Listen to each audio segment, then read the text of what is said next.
নমস্কাৰ মোৰ বন্ধু বান্ধৱীসকল তোমালোকক সকলোকে এই চাচমি চেনেল ইউটিউবে স্বাগতম। আজি আমি তোমালোকৰ মাজত কেইটামান মহান বাণী লৈ আহিছোঁ। তেনেহ'লে আহক আমি ভিডিঅ'টো আৰম্ভ কৰোঁ। কৰ্মত সাফল্য লাভ কৰিবলৈ যিসকলে আগ্ৰহী তেওঁলোকে ইচ্ছাকৃতভাৱেই হওক বা অইচ্ছাকৃতভাৱেই হওক পুৱাৰ পৰা গধূলিলৈকে একেৰাহে নিজৰ কামত লাগি থাকিব লাগিব। এটা কথা মনত ৰাখিবা, তুমি কি বা তোমাৰ কি আছে তাৰ ওপৰত তোমাৰ সুখ নিৰ্ভৰ নকৰে। তোমাৰ সুখ নিৰ্ভৰ কৰে তুমি কি চিন্তা কৰা তাৰ ওপৰতহে। মহৎ কাৰ্য সাধনা কৰা ব্যক্তিসকলৰ ফালে এবাৰ চোৱাচোন।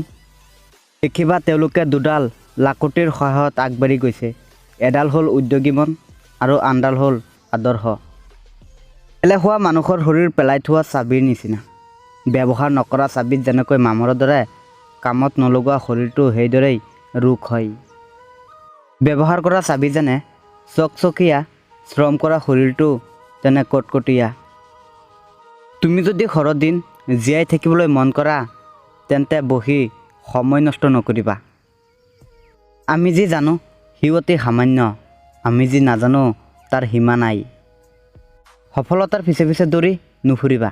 যদি তুমি সঁচাকৈ সফল হ'ব বিচাৰিছা তেন্তে খন্তেক জিৰণি লোৱা আৰু ভাবা তুমি কি কৰি ভাল পোৱা আৰু কিহত বিশ্বাস কৰা।